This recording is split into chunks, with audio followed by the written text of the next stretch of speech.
The call came at 6:47 in the morning, and Nathan's hands were already shaking before he even answered it. He had been standing at the kitchen counter, pouring cereal into a bowl for his daughter, when his phone lit up with a name he had not seen in 14 months. Not a text, not a voicemail, an actual call, early enough to mean something was wrong or something was coming, and neither option felt good. He picked up. "I heard about the gala," Claire said. No hello, no warm-up, just that. Straight into it, like she had been rehearsing it. Nathan set the cereal box down slowly. His daughter, Lily, was sitting at the table behind him, 6 years old and focused entirely on arranging her strawberries in a circle. She had not heard anything yet. He needed to keep it that way. "Good morning to you too," he said quietly. "Don't play games, Nathan. The Harrington Gala is in 3 weeks. I know your company was invited. I know you're going." He had not said a word to anyone about the invitation. The envelope had arrived 4 days ago, addressed directly to him, on thick cream paper with embossed lettering. An invitation to the biggest fundraising event in the city, hosted by Harrington Industries, attended by every notable name in finance, technology, and philanthropy. He had read it twice, placed it on his desk, and gone back to helping Lily with her reading homework. "How do you know about that?" he asked. "Because people talk, Nathan. People always talk." She paused. "You should know better than anyone that you don't belong at something like that. You never did. That world isn't for people like you." He said nothing. There was a skill he had learned over the years, mostly through necessity, of letting silence do the work his words would only complicate. "I'm going," Claire said, "with Daniel, and I don't need you showing up and making things uncomfortable." Daniel? The name landed the way it always did. Not like a blow exactly, more like pressure in a room that had too little air. Daniel Holt was an architect, tall and well-dressed and comfortable in rooms full of people who mattered. He had never once changed a car tire or stayed up until 2 in the morning with a sick child or eaten a cold dinner, because something else needed to come first. But he had very good hair and an easy laugh, and apparently that was enough. "I wasn't planning to make anything uncomfortable," Nathan said. "Good, then stay home. Let someone else enjoy the night." She hung up. Nathan stood very still for a moment. Then Lily said, "Daddy, you forgot the milk," and the morning moved forward the way mornings always did, because children are mercifully indifferent to the quiet disasters happening just above their heads. He poured the milk. He sat down across from her. He watched her eat her strawberries one by one, saving the biggest for last, the way she always did, and he thought about the invitation on his desk, and he thought about Claire's voice, and he thought about the word she had used. Boring.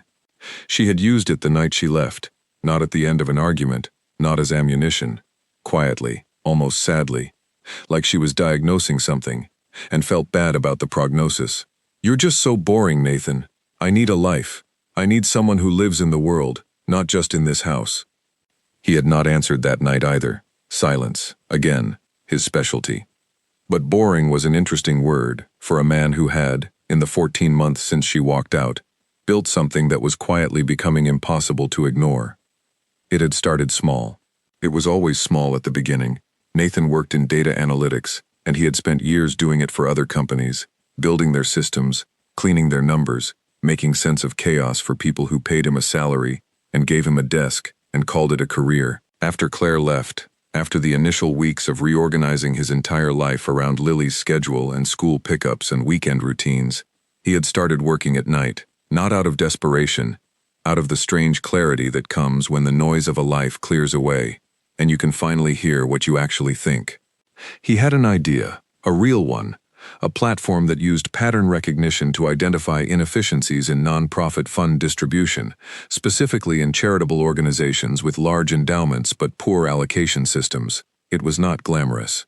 Nobody at a dinner party would get excited if he tried to explain it, but it solved a real problem, and real problems, solved cleanly and elegantly, had a way of attracting real attention. He had built the first version himself, working between 9 and midnight after Lily went to sleep.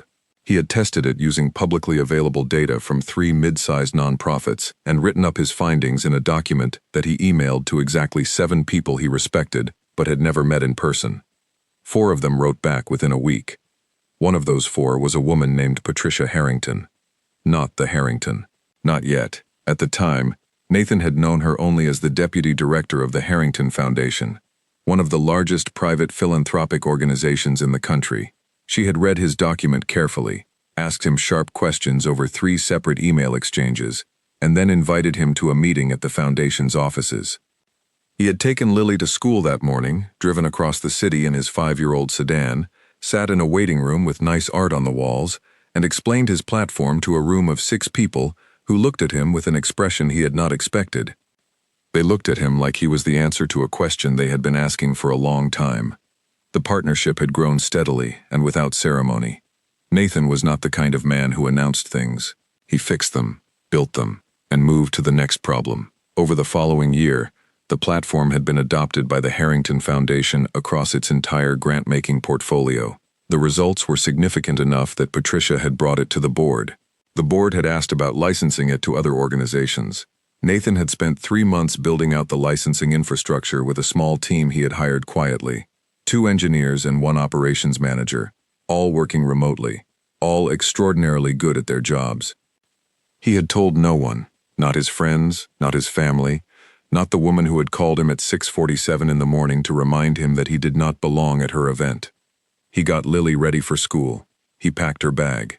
He walked her to the corner where the bus stopped, and he stood there until it pulled away, and then he walked back to his house and sat at his desk and opened the invitation again. The Harrington Annual Gala, a benefit for children's literacy and early education initiatives, black tie, 3 weeks from Saturday. At the bottom of the invitation, in handwriting rather than print, was a short note. "Nathan, please come. We have some things to announce. Patricia." He folded the letter carefully and placed it back in the envelope. He had a suit that was 4 years old. He was going to need a better one. The next 3 weeks were the same as any other 3 weeks, except for the quiet appointment he kept at a tailor on a Thursday afternoon, and the new dress shoes that arrived in a box on a Tuesday and sat in his closet without ceremony. He did not tell anyone he was going. He picked Lily up from school every day. He helped her with her reading. He cooked her dinner and watched 1 episode of her favorite cartoon with her, and put her to bed with the same story they had been working through for the past month, a chapter at a time. His neighbor, Carol, who was 72 and had no patience for nonsense, had agreed to stay with Lily on the night of the event. Carol was the kind of woman who had raised 4 sons and buried a husband and still won at her book club every month without apology. She had looked at Nathan's new suit once when he brought it home and said, "About time," and left it at that. The night before the gala, Nathan sat at his desk and looked at the numbers one more time. The platform had processed over $200 million in grant distributions in its first year of operation through the foundation. The efficiency gains were documented. The outcomes were measurable. Patricia had been building towards something with these numbers, and Nathan had a reasonable idea of what it was. He was not nervous, exactly. He had spent enough time in uncomfortable rooms to know that discomfort was not the same as danger. He was something closer to ready. He thought about Claire's voice on the phone. He thought about the word boring, and he thought about the particular silence that follows when a person who has underestimated you is about to be corrected by facts rather than words. He turned off his desk lamp and went to sleep. The car he had arranged arrived at 7:15. He had not hired a driver before. It felt like an unnecessary detail, but Carol had insisted she did not want him worrying about parking, and Carol, when she insisted on something, was usually right. He kissed Lily on the forehead. She was already in her pajamas, settled on the couch with Carol, completely unconcerned with where he was going. She waved without looking up from the cartoon. He got in the car. The Harrington Grand Hall was a building that had never needed to try. It had been built in the 1920s by people who believed that beauty was worth the effort, and it had survived everything since then by simply being better than whatever was happening around it. The entrance was lit with warm gold light, and the line of cars along the approach moved slowly enough that Nathan had time to watch the guests stepping out onto the carpet. He recognized some of them from photographs: city council members, the president of a major hospital network, the managing director of a venture capital firm that had been in the news recently, and there, stepping out of a black car 3 vehicles ahead, in a long silver dress that caught the light in a way that was clearly intentional, was Claire. She had not seen him yet. Daniel was beside her, in a well-fitted tuxedo, holding her hand loosely the way men hold hands when they want to be seen doing it. He said something to her and she laughed, and Nathan watched it the way you watch a film you have already seen, with a certain distance. with no particular feeling attached to the outcome. His car reached the entrance. He stepped out. The evening air was cool, the carpet was deep red, the sound of a string quartet was coming from somewhere inside, and Nathan adjusted his jacket once, exhaled once, and walked toward the door. Nobody at the entrance knew him yet. That was about to change. The inside of the Harrington Grand Hall was the kind of place that made people stand a little straighter, not because anyone told them to, because the ceilings were 30 feet high, and the chandeliers were made of crystal that had been hanging there since before most of their grandparents were born, and there was something about standing beneath all of that weight and beauty that made a person aware of their own posture. Nathan had been in boardrooms, he had been in conference halls and office towers and the kinds of meeting spaces that were designed to impress by committee. He had never been anywhere that impressed without effort. This room did not need to try, and the people inside it seemed to understand that, because they moved through it with a kind of ease that came from being accustomed to rooms like this one. He took a glass of water from a passing tray and stood for a moment near the entrance, reading the room the way he read data, looking for patterns, looking for the shape of the evening before it fully unfolded. The tables were set for 12 each, white linen and centerpieces of deep burgundy flowers, small printed programs at each place, a raised stage at the far end of the room, a podium, and a screen currently displaying the Harrington Foundation's logo in blue and gold. A cocktail hour still in progress, guests moving between conversations, the string quartet playing something he recognized but could not name. He scanned the room once more and found Claire near the bar to his left. She had not seen him yet. She was talking to a woman he did not recognize, and Daniel was standing slightly behind her, checking his phone in the distracted way people do when they are not fully present in the room they are physically occupying. Nathan watched her for exactly 1 second, then looked away. There was nothing to be gained from staring, and there was nothing he felt that needed expressing through the act of watching her. What he did not know, and what he would only understand later, was that someone else had already seen him. Patricia Harrington was 61 years old and had, over the course of a long career in philanthropy, developed an extraordinary ability to identify the most important person in any room within 4 minutes of entering it. It was not about appearance. It was not about who was talking loudest or standing most prominently. It was something more like gravity. The person around whom things would eventually organize themselves, whether or not anyone had noticed it yet. She had spotted Nathan near the entrance when he was still getting his bearings, and she had said nothing, done nothing, only made a small mental note and continued her conversation with the chairman of the hospital network. But she was aware of where he was in the room, the way a good conductor is aware of every instrument, whether or not it is currently playing. Nathan found his table. His name was on a small card, and when he read the table number and then looked at the seating chart near the entrance, he realized he was at table 1, center of the room, 4 seats from the stage. He sat down. A man to his right introduced himself as Jeffrey Lane, and Nathan recognized the name from the Foundation's annual report.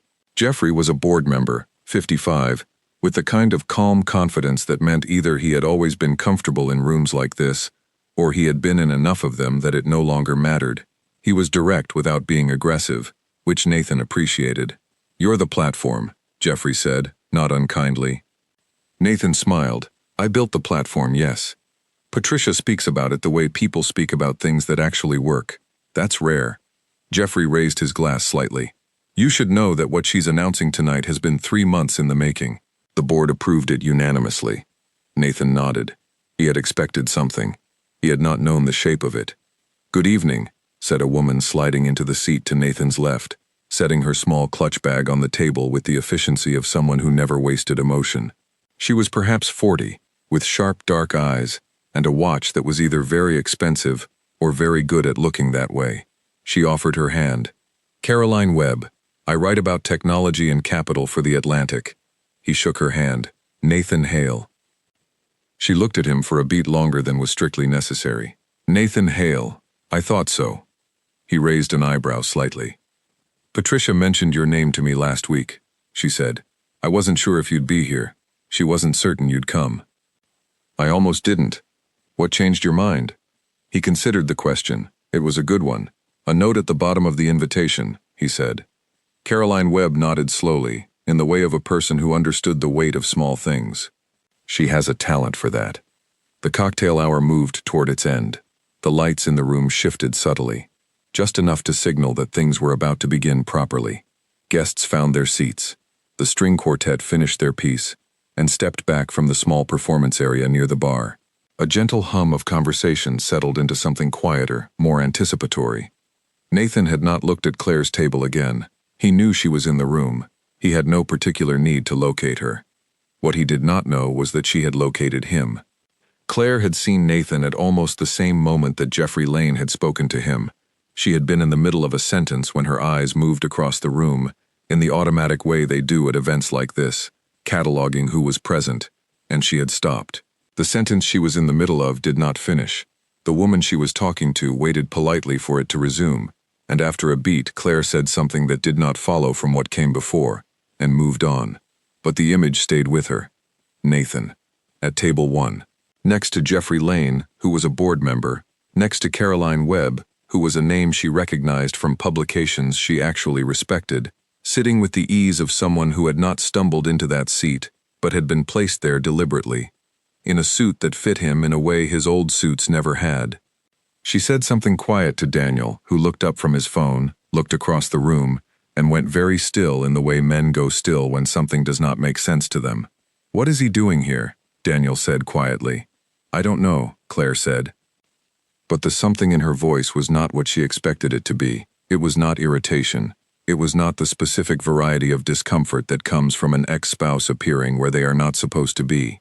It was something older and less comfortable, something that felt like being wrong about a thing you were very sure of. She reached for her glass and said nothing more. The program began. The Foundation's executive director, a man named Arthur Crane, spoke first. He was practiced and warm, and he gave the kind of address that made people feel their presence in the room was meaningful, without making them feel pressured. He talked about the Foundation's work over the past year, the grants distributed, the programs funded, the number of children whose access to early literacy resources had expanded significantly because of investments made in the previous 12 months. The numbers were good. Nathan had seen them before, in more granular form, because some of them were generated by his platform. Watching them presented in this context, on a large screen, in front of 400 people who were paying attention, was a different kind of experience than reading them on a spreadsheet alone at midnight. Arthur Crane wrapped his remarks, and Patricia Harrington took the stage. She was not a large woman. She was not loud.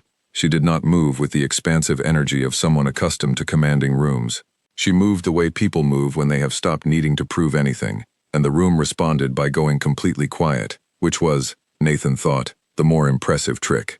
14 months ago, she said, I received an email from a person I had never met. He was not pitching a product. He was sharing an analysis. He had taken publicly available data from 3 nonprofit organizations and shown, with clarity that I found striking, that a significant percentage of philanthropic capital is lost not through bad intentions or poor judgment, but through the absence of good tools, the kind of tools that other sectors take for granted. She paused. That person is in this room tonight. Nathan did not move. Jeffrey Lane glanced at him sideways. Caroline Webb had taken out a small notebook and was holding a pen without writing anything yet. Over the past year, we have partnered with him to implement his platform across the full scope of our grant-making operations. The results have been independently verified, and tonight, I want to share what we have decided to do next. The screen behind her changed.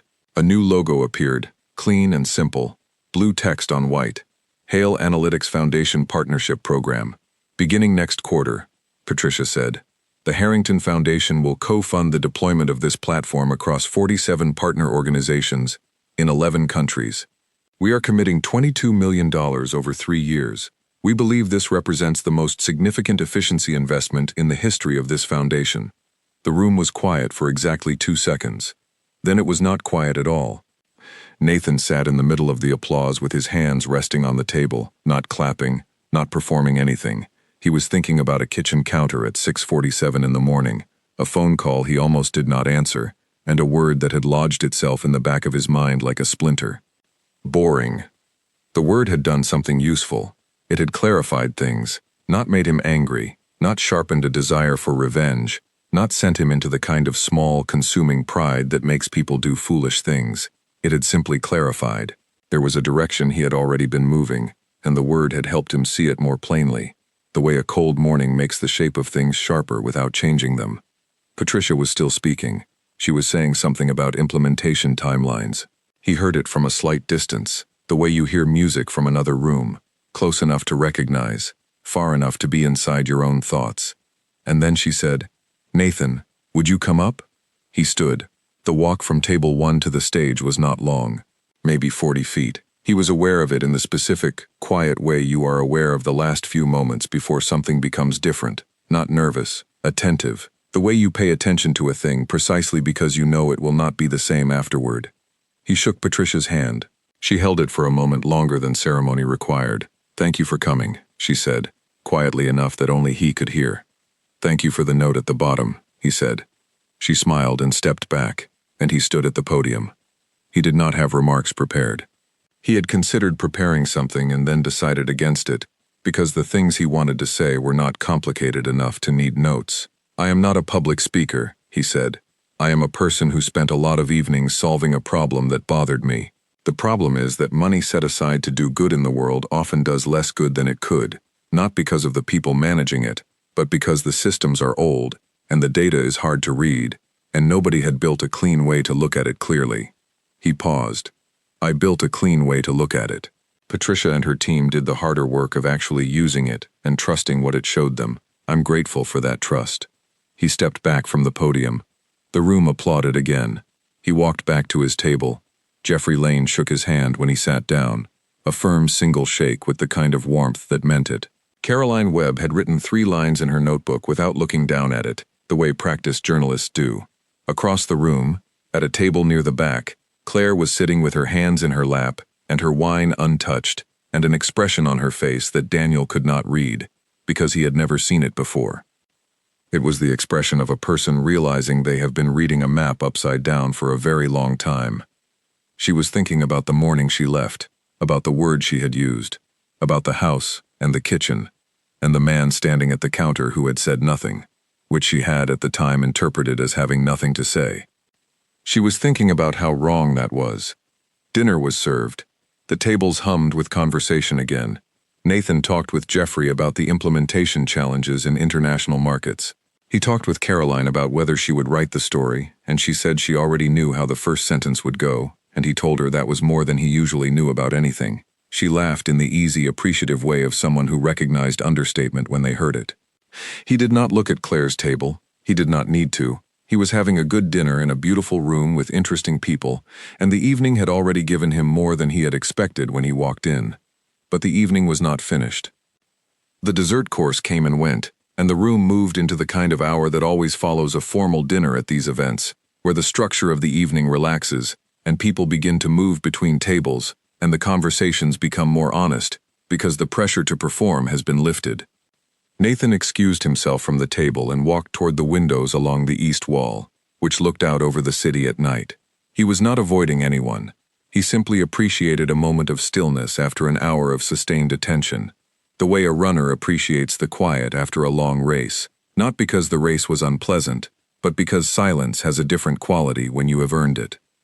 He stood looking at the lights of the city, his hands loose at his sides, thinking about Lily at home with Carol, probably asleep by now with one arm over the edge of the bed the way she always slept, and thinking about the school pickup tomorrow, and thinking about nothing in particular, which was its own kind of relief. "You didn't look nervous up there." He turned. The woman standing beside him was not someone he had spoken to before.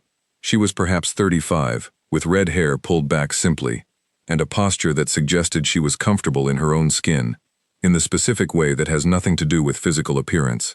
She had a glass of sparkling water, not wine, and she was wearing a dark green dress that was elegant without effort. "I wasn't nervous," he said. "Should I have been? Most people are.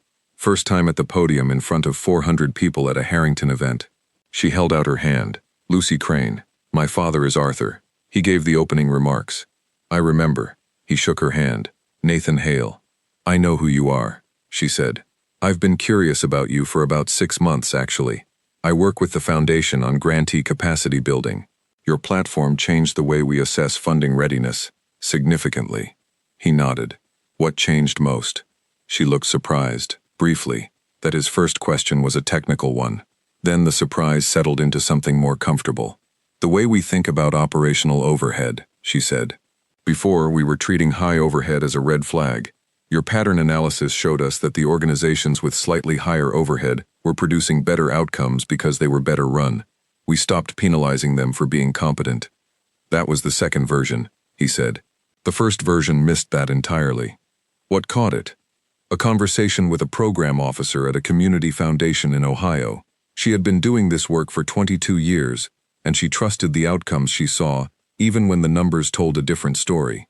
She helped me understand where the model was too simple. Lucy Crane nodded slowly. You listened to her. She was right. A lot of people in your position would have defended the model. A wrong model defended well is still wrong. She smiled at that. It was a real smile, not the practiced social kind. I'd like to have a longer conversation about what you're building next, if you're open to it, sometime when we're not both in formal wear in a room full of people. I'm open to that, he said. They exchanged cards in the old-fashioned way, hers from a small case in her clutch bag, his from his jacket pocket. He had ordered them 3 weeks ago along with the suit, both feeling like parts of the same decision. She excused herself to return to her father's table, and Nathan turned back to the windows. He had been standing there perhaps 3 minutes when he heard footsteps behind him that had a familiar rhythm. Nathan. He turned. Claire was standing 6 feet away, without Daniel. Her silver dress caught the light the same way it had outside, on the carpet, but she looked different now in a way that was harder to name. Less certain, maybe. Not unhappy, exactly. Something more specific than unhappy. He waited. You spoke well, she said. Thank you. I didn't know about any of this. He said nothing. There was no useful response to that. She hadn't known because he had not told her, which was true, and because she had not asked, which was also true, and neither fact needed to be made into a point. The platform, she said. The foundation. $22 million. She stopped. Tried again. How long has this been going on? About 14 months, he said. 14 months was the length of time since she had left. She understood that, and he could see that she understood it, and he felt no particular need to say it more plainly. The number was enough. I called you boring, she said. You did. That was... She stopped again. There was something in her expression that was genuine, which he appreciated, even now. Whatever she was feeling, she was not performing it. That was one of the worst things I've ever said. I don't know if you know that, but it's something I've thought about more than once since I said it. He looked at her for a moment. He thought about the right thing to say, and then he said it, simply, without sharpness or warmth engineered for effect. I've never thought of myself as boring, he said. I think you and I wanted different things. I'm not sure that's anyone's fault. She absorbed that. He could see her turning it over, testing it, deciding whether it was generous or simply true. He knew it was both, which was not always the same thing. You seem very settled, she said. In yourself. You weren't like this before. I was exactly like this before, he said, not unkindly. You weren't looking. There it was. He had not planned to say it, but it was accurate, and the accuracy was more important than whether or not it was comfortable. Claire looked at him with something complicated in her expression, and then she nodded very slightly, the single nod of a person conceding a point that they already knew was true, but had been hoping someone else would let pass. How's Lily? She said. She's wonderful. She's reading chapter books now. She finished her first one last week. Something moved across Claire's face that was softer than anything else she had shown that evening. Whatever else was complicated between them, Lily was not. She's been asking to come over more often, she said. We've been figuring out a new schedule. She told me. She seems happy with it. She seems happy everywhere, Claire said. She gets that from you. He did not answer that. It was a compliment of the strangest kind, offered across a distance that had no simple measurement, and he chose to receive it without responding to it, because some things are better received than handled. Have a good evening, Claire, he said. She nodded. She started to say something else, then seemed to decide against it. She walked back toward her table, and he turned back to the windows. Daniel, Nathan noticed from the corner of his eye, had watched the entire exchange from a distance of perhaps 20 feet without approaching. He stood now with a half-empty glass, and an expression that was difficult to read from across a room, but that Nathan recognized from enough years of reading faces under pressure. It was the expression of a person who has just understood that there is a room inside someone they thought they knew completely, and the room was always locked, and they never had the key. Nathan turned back to the city lights and finished his water. Behind him, the room continued its evening with the easy persistence of rooms that have seen many important nights, and know that the events themselves are only the surface. The real things happen in the conversations at the edges, in the cards exchanged at windows, in the 3-second pauses where a person decides what to say next and what to leave alone. Patricia Harrington found him 20 minutes later, near the bar, talking with Jeffrey Lane and a man named Oliver Price, who ran a philanthropic consulting firm in London, and had been asking Nathan detailed questions about the platform's applicability in the British nonprofit sector. Nathan had been answering the questions with the same focused specificity he brought to everything, and Patricia watched this for a moment before she joined them, the way a teacher watches a student performing something difficult and getting it exactly right. She waited for a natural pause in the conversation, and then she placed her hand briefly on Nathan's arm. "I hope the evening has been what you needed," she said. "And more," he said. "The announcement will bring attention," she said. "More than you may be comfortable with. There will be press. There will be people calling. I want you to have the support structure to manage that, on your own terms." "I'm building it," he said. She smiled. "I know you are. You always are." Jeffrey excused himself to speak to someone across the room. Oliver Price accepted a card from Nathan and went to refresh his drink. Patricia and Nathan stood for a moment in a quiet that was easy, the kind of quiet between two people who have spent enough time working toward the same thing that they no longer need to fill the space with reassurances. "Your daughter," Patricia said. "Lily. How old is she now?" 6. She turned 7 in March. I have grandchildren around that age. There's something particular about 6 and 7. They start to become the person they're going to be." She paused. "You've been doing all of this with her, haven't you? Every night. Building the platform, raising her, doing both of those things at the same time." "Yes," he said, simply. "That's not nothing," she said. "In fact, that's a great deal. I just wanted to say that." He looked at her. "Thank you, Patricia." "Now," she said, with a slight shift in her tone that meant they were moving on, because she was a woman who knew how to give a thing its full weight and then release it without ceremony. "Oliver Price has real resources and a genuine interest. The London conversation is worth having. Don't let it drop." "I won't." "Good." She took his empty glass from his hand with the efficiency of someone who had run events for 30 years and replaced it with a fresh one from a passing tray. "Enjoy the rest of your evening." She moved away into the room, and Nathan watched her for a moment, thinking about what it meant to be someone who saw clearly and said true things and moved forward, and how rare that was, and how much it was worth when you found it. Across the room, Claire was leaning slightly toward Daniel, saying something quietly, and Daniel was listening with the careful attention of a man who has sensed that the evening has shifted and is trying to understand in which direction. He was not unintelligent. He would work it out eventually. Nathan had no particular feeling about that. He stayed another 40 minutes. He finished 2 conversations he found genuinely interesting. He accepted 2 more business cards and gave out 3 of his own. He said goodnight to Jeffrey Lane and to Caroline Webb, who told him to expect her call within the week. He found Lucy Crane near the exit and confirmed that the conversation she had proposed was one he was looking forward to, and he meant it. At the coat check, he ran into Daniel. It was the kind of accidental proximity that happens at the end of events. 2 people arriving at the same small space at the same moment without having planned it. Daniel looked at him. Nathan looked at him. "Nathan," Daniel said, with the careful neutrality of a man who was good at surfaces. "Daniel," Nathan said, with no particular inflection at all. Daniel retrieved his coat. There was a moment where it seemed like he might say something more, then he did not. He walked away, and Nathan handed over his ticket, and the attendant returned a coat that he put on without drama. Outside, the night air was colder than when he had arrived.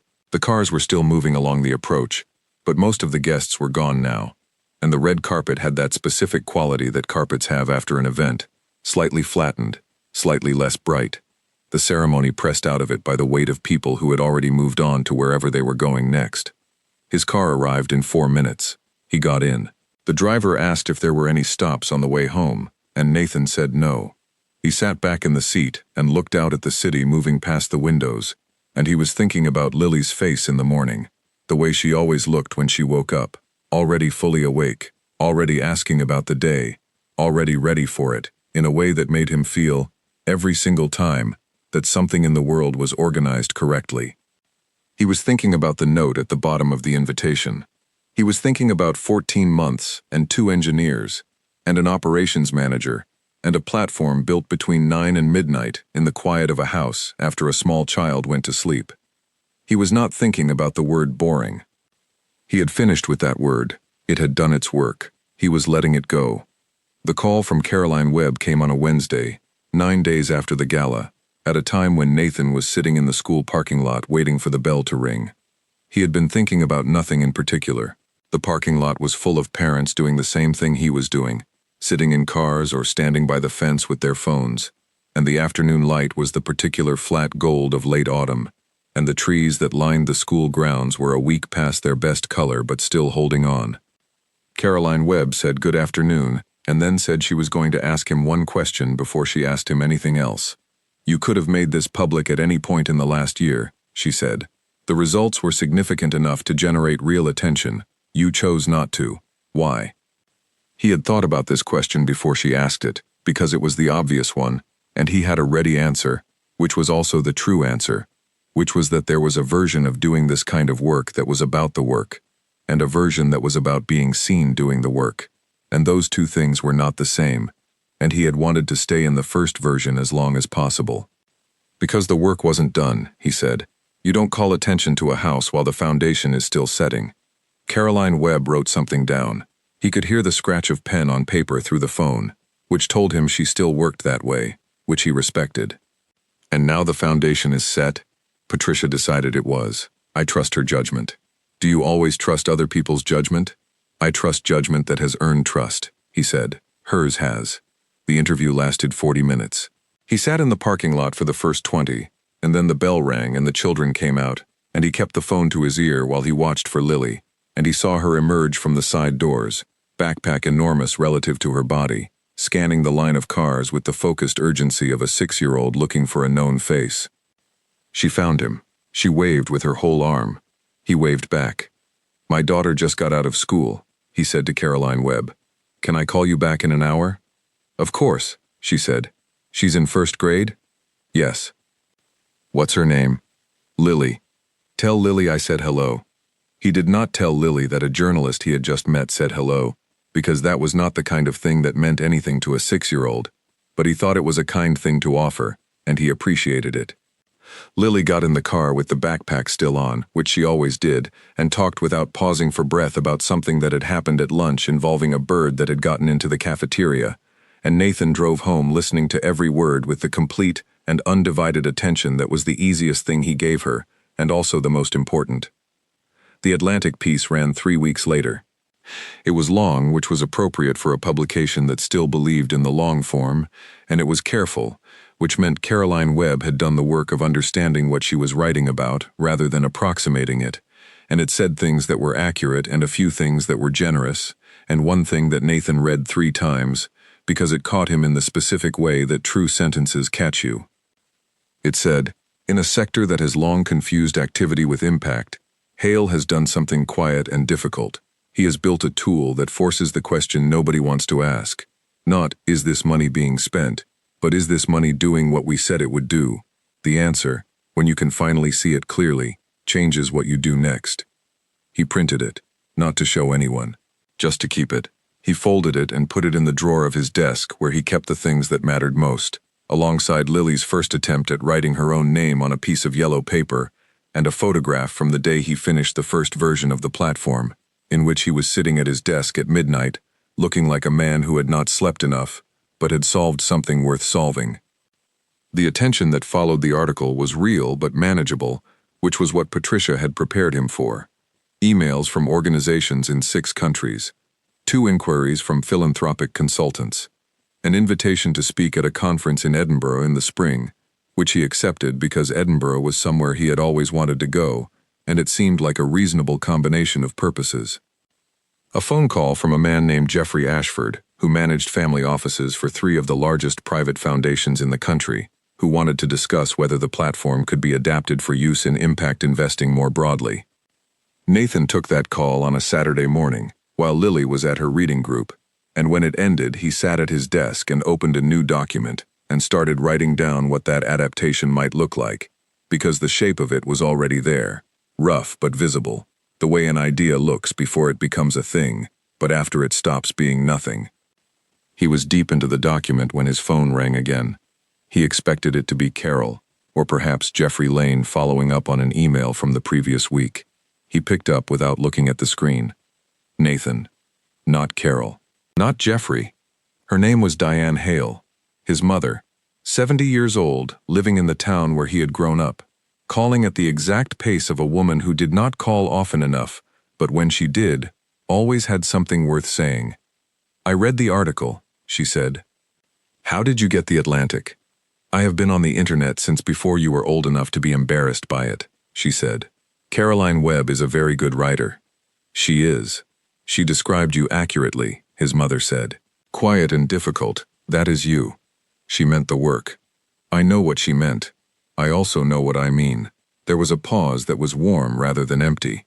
Your father would have liked that article very much. He would have read it twice and said it didn't say enough. He would have been right. He usually was. Another pause. "How is Lily?" "She's at reading group. She's reading her 3rd chapter book." "She reads like you did," his mother said.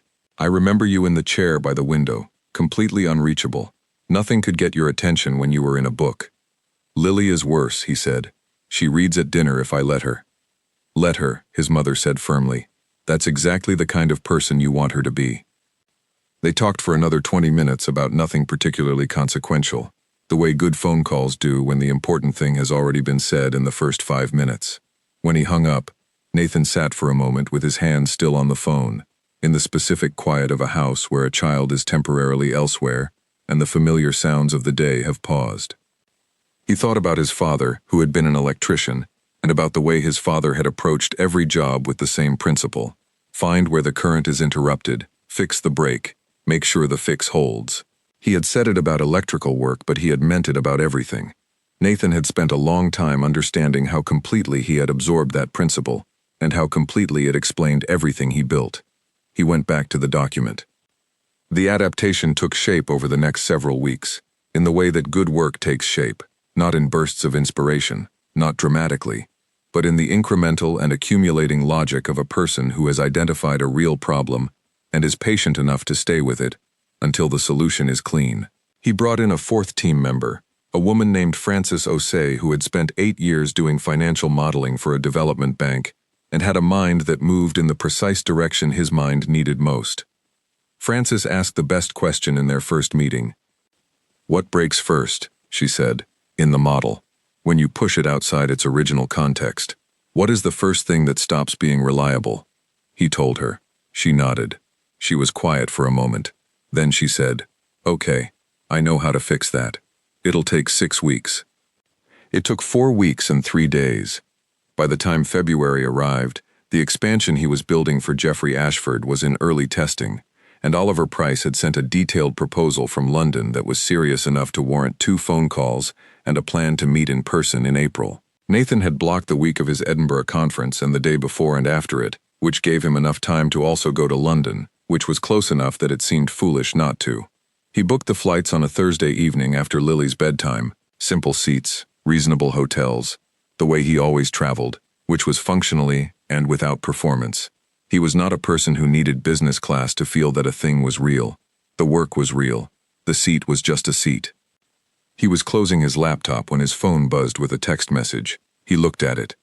The number was Claire's. The message was short. "Lily told me about Edinburgh. She's very excited for you. She made you a card, asking if I can drop it off tomorrow." He stared at the message for a moment. Then he typed back, "Yes, anytime."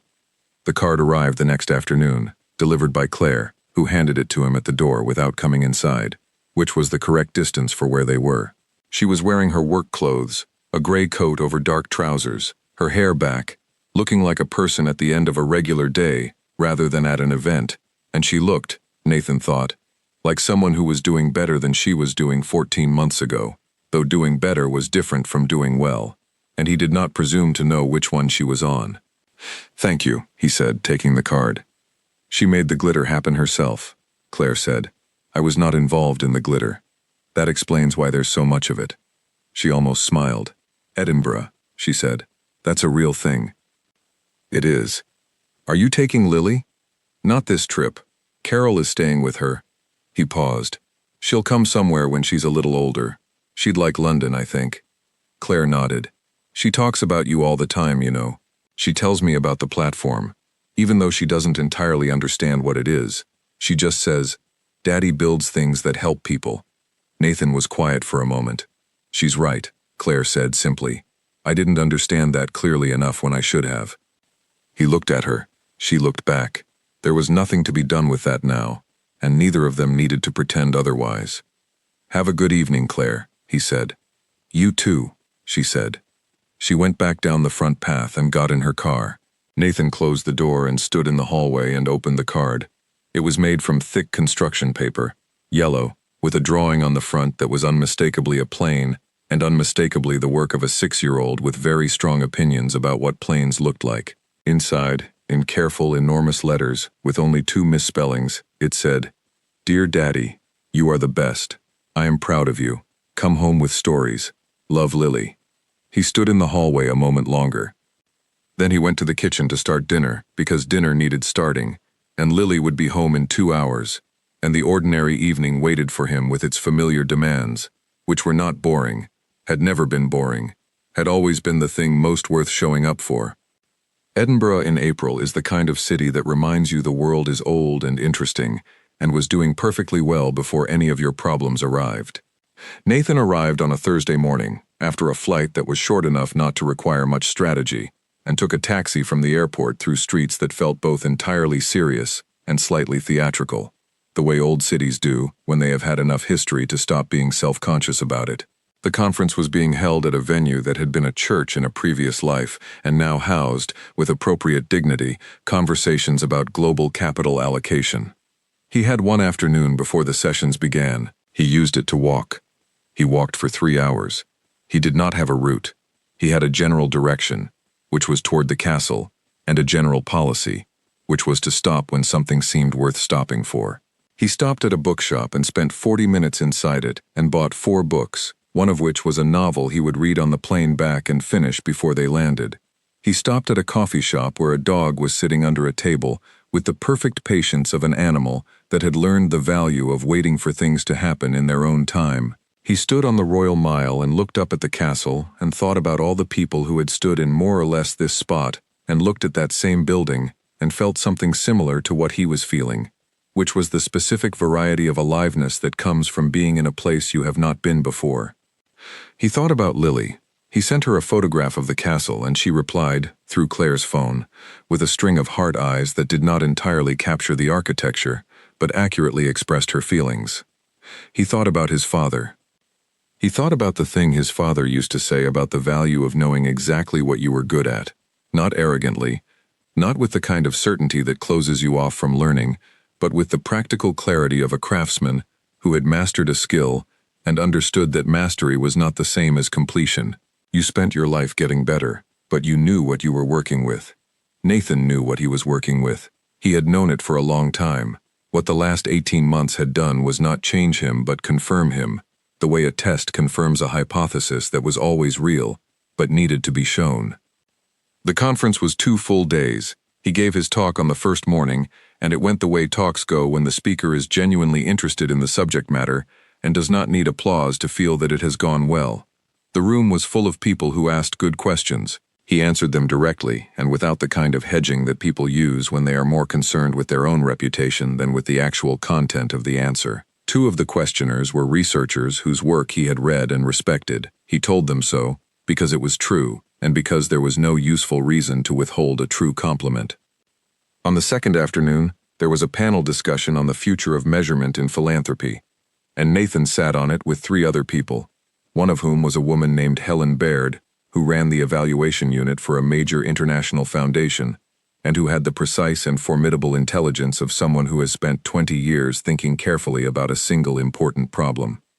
Helen Baird disagreed with him publicly on one point during the panel, about whether standardized measurement frameworks were compatible with the diversity of local context in different grant-making environments. She was respectful and clear and entirely correct that there was a tension there, and he said so from the stage, and then he explained how he thought the tension could be managed without being resolved, which was a different thing, and she nodded once, the nod of a person recognizing a good answer, and said she wanted to continue the conversation afterward. They continued it for 90 minutes over dinner at a restaurant near the conference venue, along with 2 other panelists and a woman named Rachel Dunmore, who had helped design the evaluation systems for a major government social investment program, and who turned out to be both extremely knowledgeable and very funny about it, which was a combination Nathan found genuinely rare and valuable.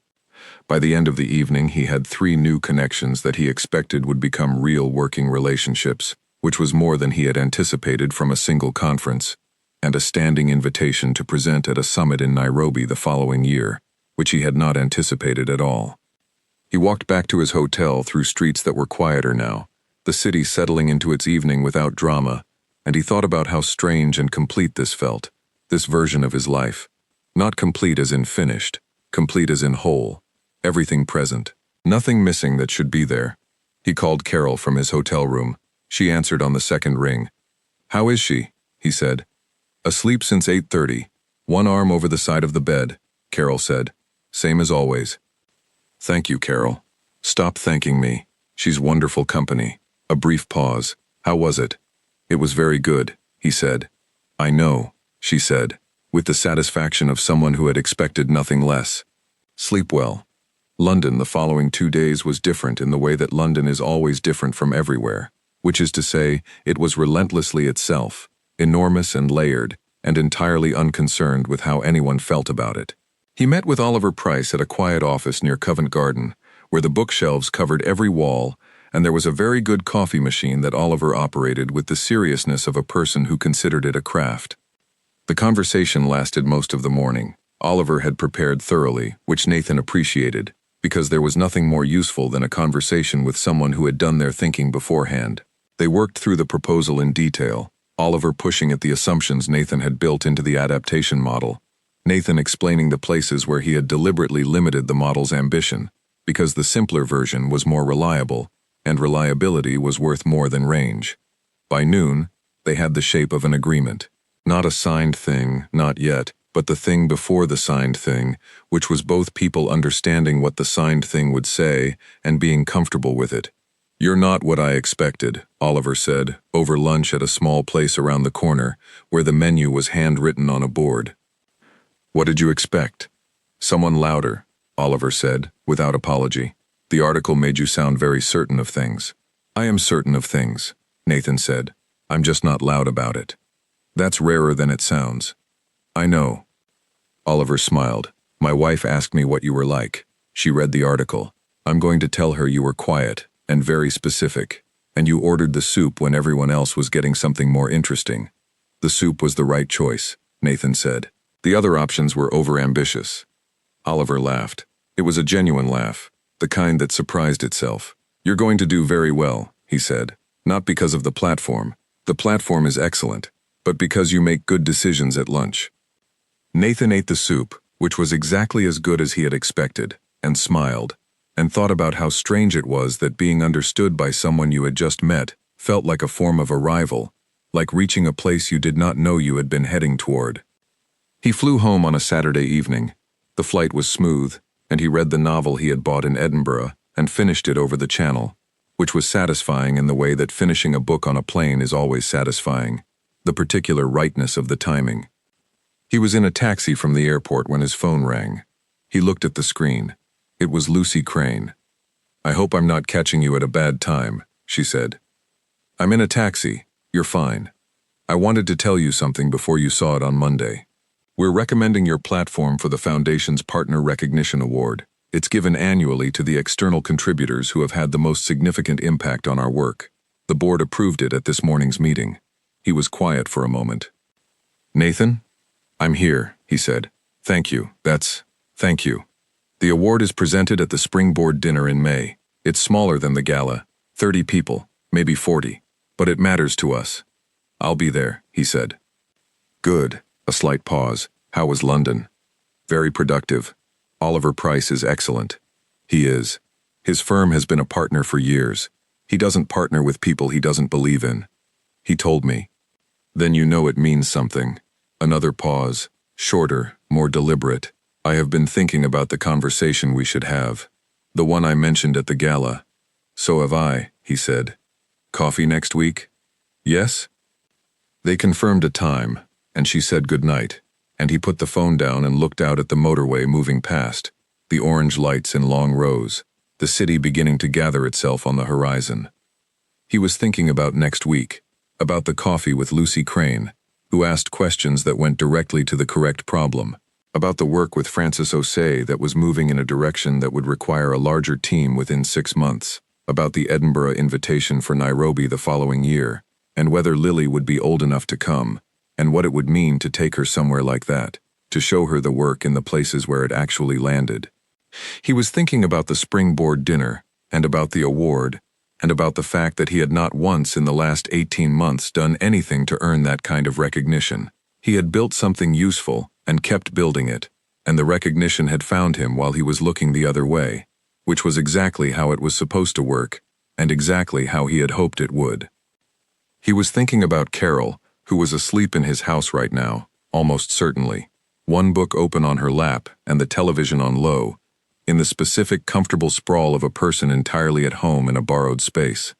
He was thinking about Lily, about one arm over the side of the bed, about heart eyes sent in response to a photograph of a castle, about the card on yellow construction paper in his desk drawer, next to the folded newspaper article, and the photograph from midnight, and the piece of yellow paper with her name written large and wobbly in red crayon.